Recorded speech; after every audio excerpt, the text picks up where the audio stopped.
Mheshimiwa Mwenyekiti, kwa niaba ya mkurugenzi wa halmashauri ya wilaya Misenyi, naomba kuleta pendekezo la kutekeleza miradi mitatu ya kimkakati kwa njia ya ubia.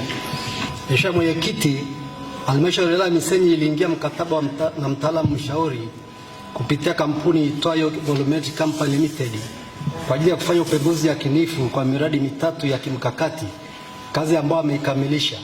Miradi hiyo ni ujenzi wa viwanda vya usindikaji na uongezaji wa thamani pamoja na soko la mazao Mtukula, mkusanyiko wa sehemu zitakazotumika kwa ajili ya biashara yaani commercial complex Mtukula, na maegesho ya malori na ujenzi wa hoteli katika eneo hilo.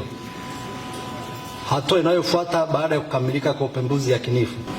Mheshimiwa Mwenyekiti, baada ya upembuzi yakinifu kukamilika, hatua inayofuata ni kuwasilisha andiko hili ofisi ya Waziri Mkuu TAMISEMI na Tume ya Mipango ili andiko lifanyie uchambuzi na kuona kama limekidhi matakwa ya uandishi wa miradi ya kimkakati, hususani mradi wa kiubia, gharama zitakazotumika kutekeleza mradi ya kimkakati. Mheshimiwa Mwenyekiti, kutokana na upembuzi yakinifu uliofanyika kwa miradi husika, gharama za kutekeleza miradi hiyo ni kama ifuatayo: moja, ujenzi wa viwanda vya usindikaji na uongezaji wa thamani pamoja na soko la mazao Mtukula ni shilingi bilioni 24.2.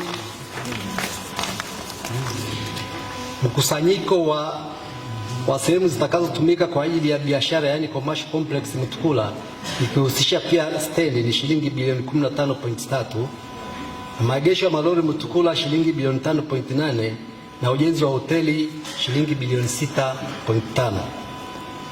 Mheshimiwa Mwenyekiti, husu kurudia miradi tajwa hapo juu kutekeleza kwa njia ya ubia. Mheshimiwa Mwenyekiti, nawasilisha kwako ombi la kutekeleza miradi tajwa hapo juu kwa njia ya ubia kwa kuwa gharama za mradi ni kubwa na kwa mapato yetu ya ndani hatutaweza kutekeleza miradi hiyo kwa nguvu zetu wenyewe.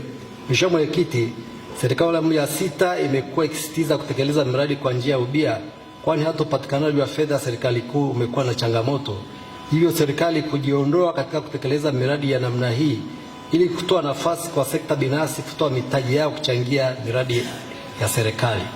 Mheshimiwa Mwenyekiti, ni imani yangu kuwa kwa kuwa taarifa ya upembuzi yakinifu itawasilisha ofisi ya Waziri Mkuu TAMISEMI na Tume ya Mipango, na kwa kuwa wanao uzoefu wa miradi mingi inayotekeleza, watatushauri njia bora zaidi ya kutekeleza miradi hii.